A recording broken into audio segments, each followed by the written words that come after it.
पंढरीची वारी आहे माझे घरी अनेक न करे तीर्थव्रत व्रत एकादशी करीना उपवासी गायना हरनिशे मुखी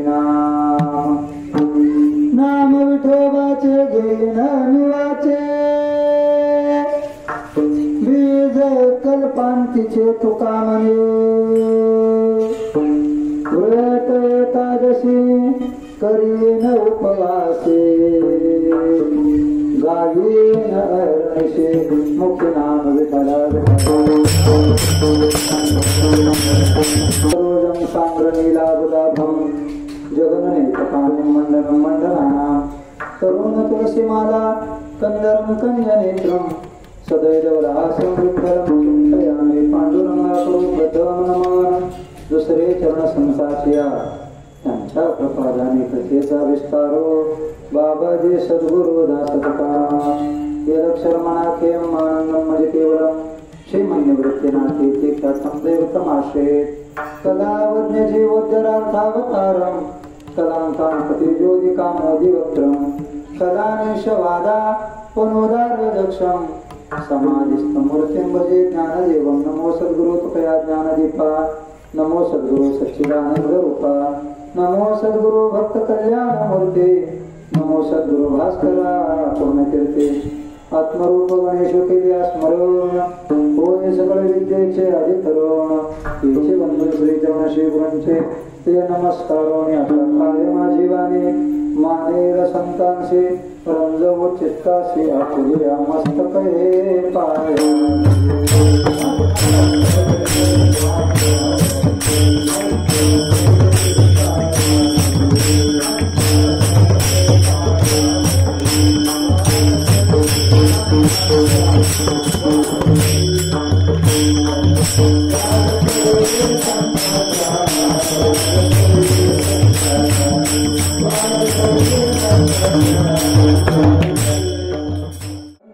वारी आहे माझे घरे आणि कन करी तीर्थव्रत व्रत एकादशी करेना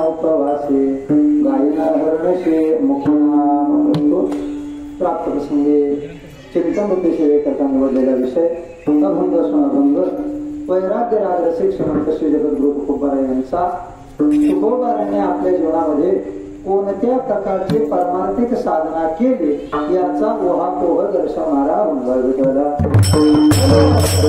आपण या अभंगाचा काही भाव पाहण्याचा प्रयत्न करत आहोत, त्याचं काही चिंतन अवलोकन करण्याचा प्रयत्न करत आहोत. ऐका, या अभंगाचा अर्थ असा हे श्री तुकोबाराय सांगतात, बाबा माझ्या ज्ञान वंशाच्या परंपरेनं आणि माझ्या मांस वंशाच्या परंपरेनं त्या ठिकाणी मला कोणता नियम घालून दिलेला आहे, तर पंढरीच्या वारीचा नियम घालून दिलेला आहे. पंढरीची वारी आहे माझे घरी. घरी म्हणजे माझ्या घराण्यामध्ये, माझ्या घरी नाही, माझ्या घराण्यामध्ये माझी वंश परंपरा पंढरपूरच्या वारीची आहे. आणि ही वंश परंपरा माझ्या ज्ञान वंशानेही सांगितलेली आहे आणि माझ्या मांस वंशाने सुद्धा सांगितलेले आहे. मी काय करेल, पंढरीची वारी करेल आणि काय करेल, अनेक न करे तीर्थ. मी इतर कोणत्याही प्रकारचे तीर्थ करणार नाही. पुढे सांगतात व्रत, मी व्रत सुद्धा करणार नाही. कोणते व्रत करा, व्रत एकादशी करेन उपवासी. मी काय करेन, पंढरपूरची वारी करेल 1, एकादशीचं व्रत करेल 2 आणि नंबर 3 भगवान परमात्म्याचं, भगवान पंढरीश पांडुरंग परमात्म्याचं अखंड नामचिंतन करेल 3. या 3 प्रकारच्या साधनेचा विचार तुकोबाराय आजच्या अभंगामध्ये दर्शवतात. 2 दिवसापासून या अभंगाचा काही भाव आपण पाहतोय. पण ऐका, आता जे नवीन आज मंडळी आलेले आहेत त्यांच्याकरता थोडासा पाठीमागचा भाग. कसं चिंतन करून आलो आपण, ऐका मंडळी. अगदी 5 मिनिटात ते संगती लावतो आणि बरोबर आपल्या पुढच्या विषयाकडे वळतो. ऐका मला, या अभंगाचं काही चिंतन करण्याच्या अगोदर थोडासा परिहार अतिशय महत्वाचा आहे. अनंत कथा सिंधू भगवान पंढरीश पांडुरंग परमात्मा कैवल्य साम्राज्य चक्रवर्ती विश्वमौली ज्ञानोबाराय वैराग्य राग रसिक श्रीमंत श्री जगद्गुरु तुकोबाराय आदी करून सकल संत मानदेवीच्या कृपेने असे अपार अकारण करणावरून अनुकंपेनं छत्रपती शिवाजी महाराजांच्या पदस्पर्शाने पुणे झालेली भूमी श्री क्षेत्र मोड 12 अर्जुन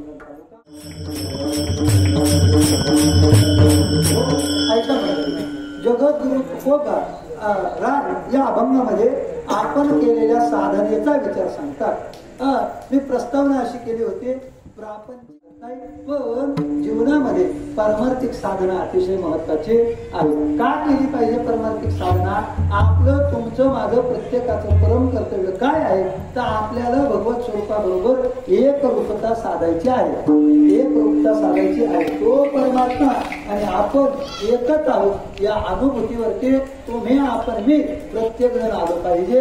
याच्या करता जीव प्रत्येक जण काय करतोय, अट्टहास करतोय. कशाचा अट्टहास करतोय, कशाचा अट्टहास करतोय. हो, जर सूक्ष्मपणे चिंतन केलं मंडळी तर एक गोष्ट लक्षात येते, जीव त्या ठिकाणी परमार्थिक साधना कमी करतो पण प्रापंचिक साधना इतके का तो प्रपंच वाढण्याकरता काय दिवसाचे, रात्रीचा, हाडाचे, रक्ताचं सगळ्यांच्या पाठी कशा करता, प्रपंच वाढवण्याकरता. पण दुर्भाग्य तुमचं माझं असं तर आपण आपला परमार्थ वाढवण्याकरता काही करत नाही. मग तुकोबारायांच्या जीवनामध्ये तुकोबारायांनी जी साधना केली त्या साधनेचा परिपाक तुकोबारायांना अशी अवस्था प्राप्त झाली का तो परमात्मा आणि मी कोण आहे, एकच आहे. तुकोबाराय वर्णन करतात, तत्वमसी विद्या ब्रह्मानंदी सांग आणि तिची झाला अंगे तुका आता. तुकोबाराय काय सांगतात बाबा, मी त्या तत्वमसी महावाक्याचं चिंतन केलं, पंढरपूरची वारी केली, अखंड भगवत भजन केलं आणि भगवत स्वरूपाला प्राप्त झालो. आणि त्या अवस्थेला प्राप्त झाल्याचा परिणाम काय, सर्व सुख आलो, सर्व अलंकार आणि आनंदे निर्भर ही अवस्था जगद्गुरु तुकोबारायांना प्राप्त झाली. आणि ही अवस्था तुकोबारायांना प्राप्त झाल्यानंतर सतत चेहऱ्यावरती हसू, सतत चेहऱ्यावरती समाधान, फक्त भगवत भजन भगवत भजन भगवत भजन, चित्तामध्ये दुसरा विषय नाही, फक्त तो देव आणि मी एकच काम. दीन रजने आणि मग अशा प्रकारची अवस्था जगदृष्टी तुकोबारांना प्राप्त आली. हे काही साधकांनी पाहिलं आणि त्यांनी तुकोबारांना प्रश्न विचारला, महाराज अहो आमच्या जीवनाचा विचार केला तर आमच्या चेहऱ्यावरती सतत 12 वाजलेले असतात, पण तुमच्या चेहऱ्याचा विचार केला तर कायम तुमच्या चेहऱ्यावरती समाधान, कायम तुमच्या चेहऱ्यावरती सुख, कायम तुमच्या चेहऱ्यावरती आनंद. मग या आनंदाचं गमक नेमकं काय आहे? हा आनंद प्राप्त करण्याकरता तुम्ही नेमकी कोणती साधना केली? या साधनेचा पहिला टप्पा अभंगाच्या पहिल्या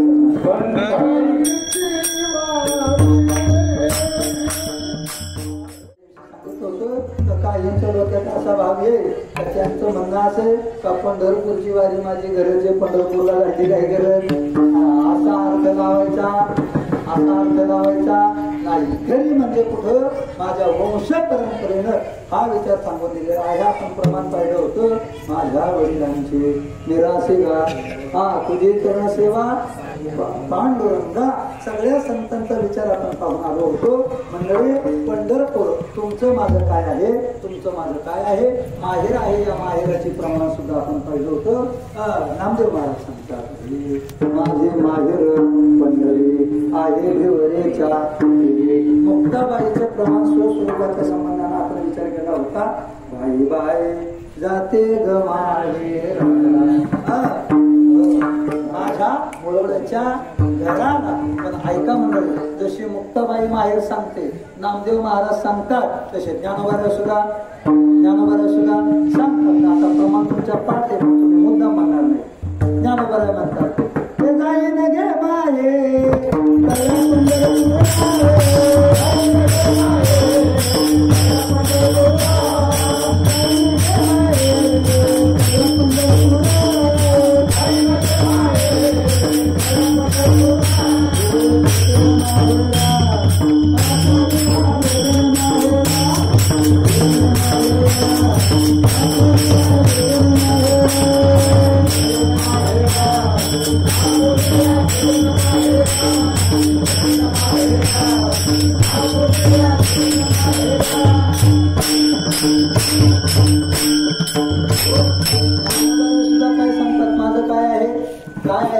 माहेर आहे.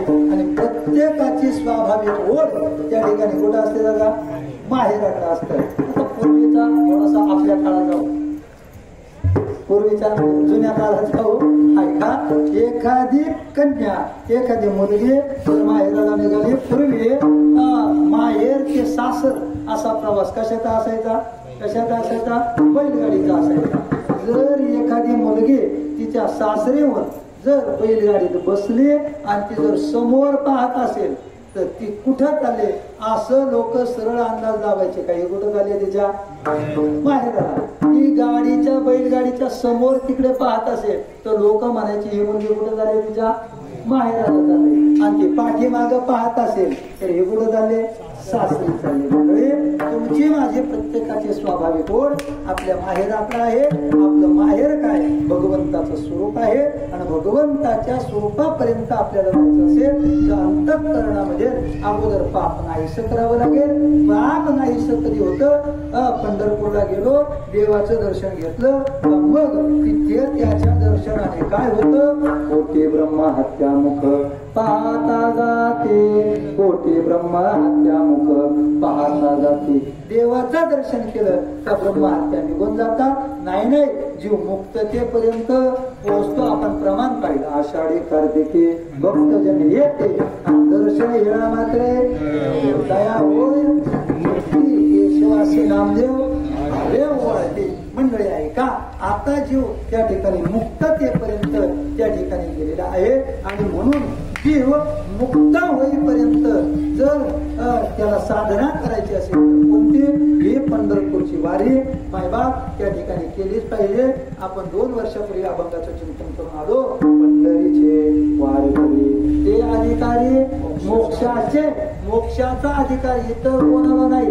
तो किती अवघड आहे. सोपा आहे का मोक्ष, सोपा आहे का, नाही. ज्ञानोबा सांगतात मोक्ष दुरा राज्य किर होय. ज्ञानोबाची भाषा अशा आहे. अरे सामान्य नाही ना मोक्ष, पण पंढरीच्या वारकऱ्याला तो प्राप्त झालेला आहे. पण वारकऱ्याची सुद्धा व्याख्या आहे. कोणती व्याख्या आहे? तुमचा माझा विचार केला मंडळी, कदाचित ते बोलणं कडू वाटेल, पण जे आहे ते आहे. वारकऱ्याची निश्चित व्याख्या काय? ज्ञानोबा सांगतात, काया वाचा मने दिवे सर्वस्वी उदार आणि बापर कुमार देवीवर विठ्ठलाचा वाढ. या लक्षणांच्या मध्ये जो बसतो ना त्याला मोक्षाचा अधिकार आहे. तुम्ही आपण प्रत्येकानं आता आपला आपलं तपासा तर आपण कोणत्या याच्या बसतोय. मंडळी माझा मुद्दा असा आहे, तुकोबारांच्या वंश परंपरेनं ही पंढरपूरची वारी सांगितली. पंढरपूरच्या महिन्याचा खूप वर्णन आपण केलं.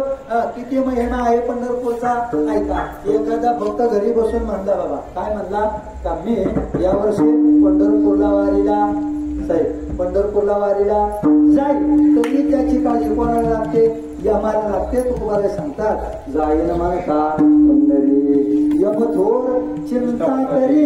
अरे नुसतं हा घरी बसून म्हणला का यंदा मी वारीला जाईल, बरी गेला नाही, फक्त नुसता म्हटला तरी त्याची चिंता यमाला लागते. यम असं म्हणतो का माझं एक गिराईक गेलं काय, घरी बसून नुसतं घरी बसून चिंतन केलं का त्याचं पंढरी पंढरी पंढरी पंढरी. कोणाचं घरी बसून फक्त एवढं चिंतन करायचं? एखाद्या नवऱ्याचं नाव नाही ना तर मगड बोलवायची. नुसतं घरी बसून म्हटलं का पंढरी, क्षेत्राच्या नामाचा जरी विचार केला त्याचं चिंतन केलं तरी तुकोबारा त्याचं महात्म्य सांगतात. पंढरी पंढरी म्हणता पापाची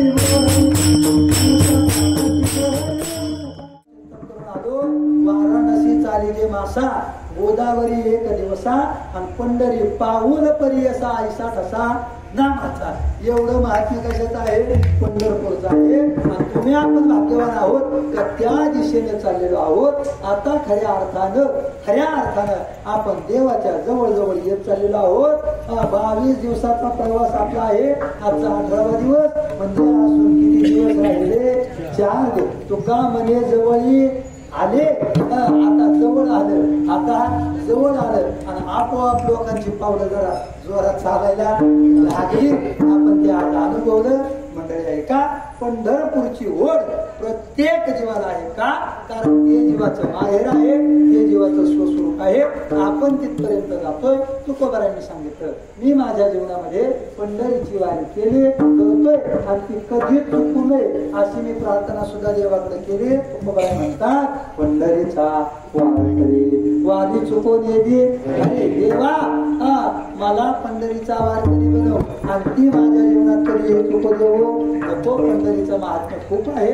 काय विचार करावा, काय चिंतन करावं म्हणून करते. पण आता लक्ष करू काय का तुकोबारांनी पहिला विचार सांगितला की माझ्या जीवनात कोणते परमार्थिक साधना घडले तर पंढरीची वारी घडली. हे पंढरीची वारी आहे माझी घरी अनेक न करी तीर्थ, मी इतर तीर्थ केले नाही बाबा, मी इतर तीर्थही केले नाही आणि इतर व्रत सुद्धा केले नाही. अरे मला इतर व्रत करण्याची गरजच पडली नाही. मग का हो तुकोबारा तुम्ही तुमच्या जीवनामध्ये नेमका कोणत्या व्रताचा आश्रय घेतला त्याचा विचार तुकोबारा आहे. अभंगाच्या दुसऱ्या चरणात सांगतात व्रत एकादशी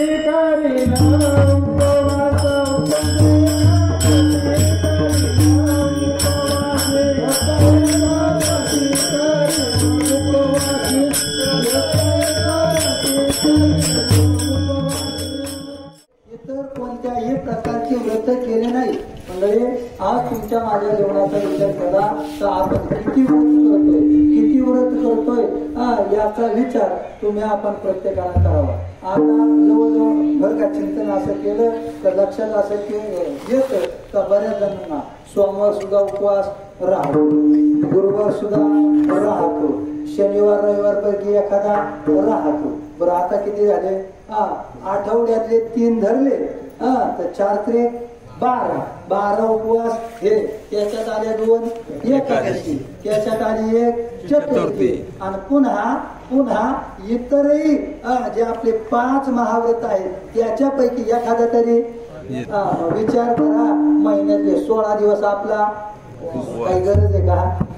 बरी सांगितलंय कुणी एखादं व्रत आपण कोणतं व्रत करावं, कोणतं व्रत करावं, ज्याचा साधू संतांनी निर्देश केलेला आहे ते व्रत करावं. म्हणजे मला कुणाच्याही भावना दुखवायच्या नाही, पण मला खरं सांगा, गुरुवार अनेक माझ्या माता भगिनी धरतात, मार्गशीर्ष मधला गुरुवार धरतात, महालक्ष्मीचं व्रत करतात, चांगली गोष्ट आहे, आनंदाची गोष्ट आहे. पण खरं सांगा, खरं सांगा, त्याच्याची पहिलीच कथा येते. काय तिचं नाव, सांगण्याच्या फायदे, त्या कथेची सुरुवातच अशी आहे. ते पहिलंच वाक्य काय, आटपाट नगर होतं. या आटपाट नगराचा पत्ता एखाद्याने द्यावा मला. बरं, कोणत्या पुराणात आहे त्याचा संदर्भ द्या. ते नेमकं आहे कुठं करतात त्याच्याबद्दल वाद नाही, एखाद्याच्या भावना दुखवण्याचा हेतू नाही, करतात चांगले. पण मला खरं सांगा, शास्त्राला त्याला कोणताही आधार नाही. अनेक व्रत करतात त्याच्यामध्ये चांगली गोष्ट आहे, पण त्याच्यामध्ये अडकून राहणं कामा नाही. काही जण अगदी निराहार राहतात, 8 दिवस 10 दिवस 11 दिवस. म्हणजे करण्याबद्दल वाद नाही, पण जे शास्त्र संयुक्त आहे, शास्त्राने सांगितलेलं आहे त्याचा विचार करावा ना. त्याचा विचार तुम्ही आपण केला पाहिजे. पण अनेक जणांचं असं, मी स्वतः अनुभवलेला आहे, पाहिलेला आहे, अनेक जण असं म्हणतात, एखाद्याला विचारलं एकादशीच्या दिवशी एखाद्याच्या घरी जाण्याचा योग आला तर माणसं खुशाल जेवण करताना दिसतात. मग आपण त्याला म्हटलं तर अरे बाबा आज एकादशी नाही का, नाही महाराष्ट्राचा असे, मला सोमवार असतो, गुरुवार असतो, रविवार सुद्धा असतो, मग आम्ही एकादशीचं एवढं मनावर घे. अरे बाबा, इतर मनावर घे किंवा नको घेऊ, पण एकादशीचं व्रत मनावरती, एकादशीचं व्रत मनावरती घे. छत्रपती शिवाजी महाराजांना जगद्गुरु तुकोबांनी उपदेश केला, कंठे मेरावा तुळशी व्रत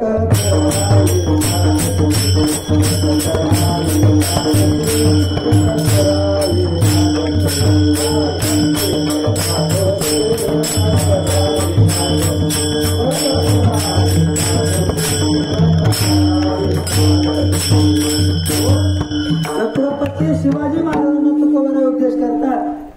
छत्रपती, तुम्हाला जर असं वाटत असेल तर आम्ही काय झालं पाहिजे, सुखी झालं पाहिजे, एक काम करा, आम्हाला नजर येण्याची गरज नाही, आम्ही ते सुखी मना विठ्ठल विठ्ठल म्हणते तुमचे यर वित्त धन आणि ते माझं मृत्यू काय करा. आम्ही सुखी व्हावं असं वाटत असेल तर कंठामध्ये काय करा, कंठामध्ये तुळशी धारण करा आणि काय करा, एकादशीचं व्रत करा.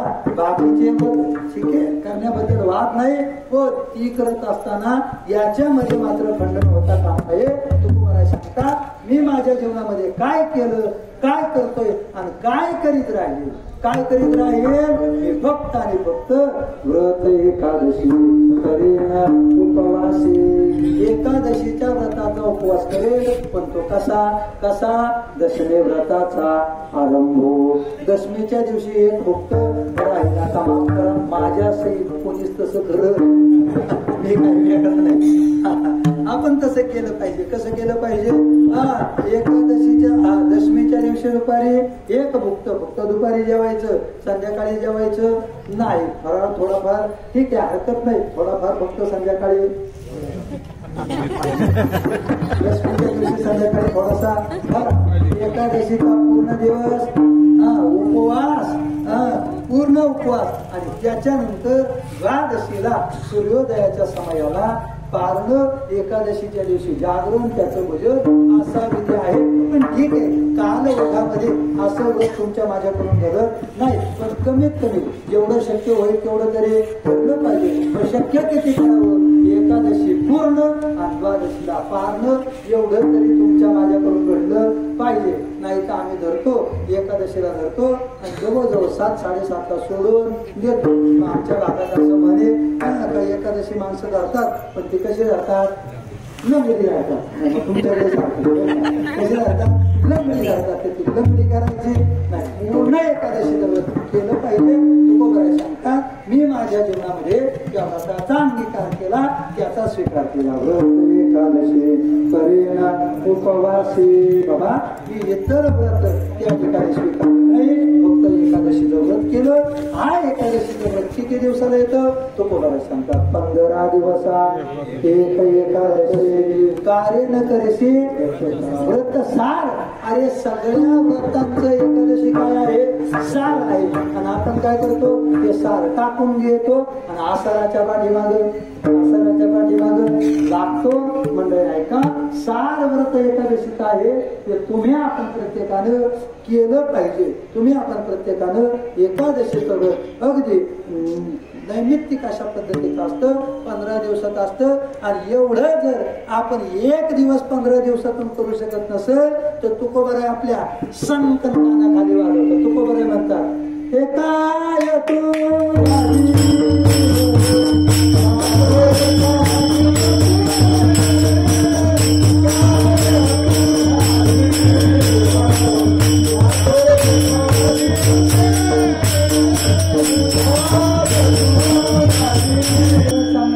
अरे बाबा 15 दिवसातून एक एकादशी करत नाही तुझा काय जीव जातो का? कोणाचा करत नाही.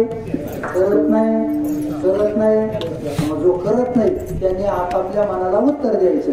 आणि आपल्या मनाला सोडा. आता इथं आपण एखाद्याला उत्तर देऊ पण तो कोबराय म्हणतात काय दाबदेसी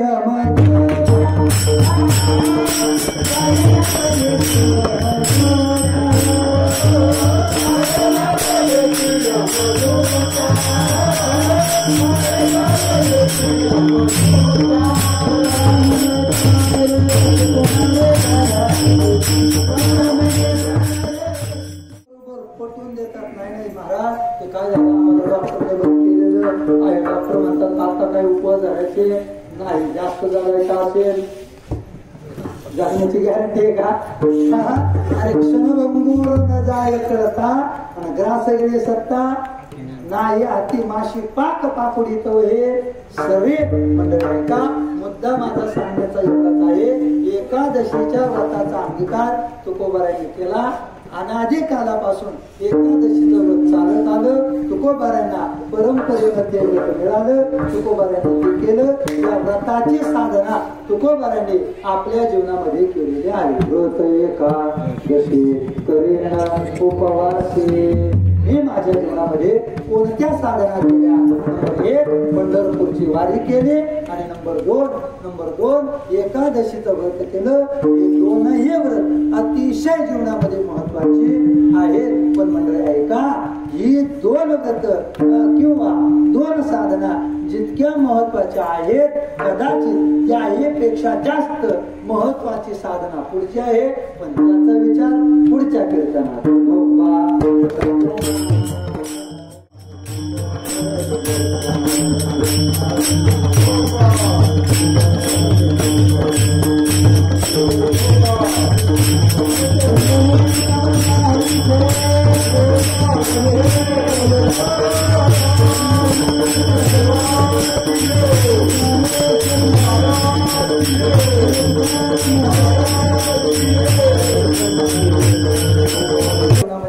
मी जी साधना केली त्या साधनेमुळे मला प्राप्त झालेले आहे. कोणकोणती साधना?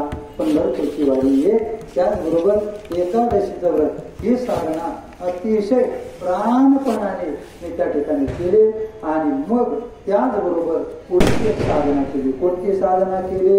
व्रत एकादशी करेन उपवासी गायन हरनिशे. मी सतत भगवंताचं नामचिंतन केलं. त्या नामचिंतनाचा आश्रय होता आणि त्याचा आश्रय घेतल्याचा परिणाम काय भूमिका त्या सगळ्या भूमिकेचा विचार आपण त्या ठिकाणी करणार आहोत. म्हणजे एका अतिशय आनंदामध्ये आपला हा पारिवारिकचा सोहळा या ठिकाणी संपन्नतेकडे त्या ठिकाणी जात आहे. भगवान पंढरीश पांडुरंग परमात्म्याच्या भूवैकुंठ पंढरपूर नगरीमध्ये त्या ठिकाणी तुम्ही आपण सर्वजण जात आहोत. या ठिकाणी जात असताना ते क्षेत्र जेवूर या ठिकाणी आजचे पंगत वगैरे ज्यांचे असते किंबहुना त्या ठिकाणी जी मान्यवर मंडळी या ठिकाणी उपस्थित आहेत एकदा मोठ्या प्रेमानं करा. निवृत्ती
पायाच्या प्रसादी पाहिजे बोलिलो विनोदे मदत क्षमा करण्यास संधी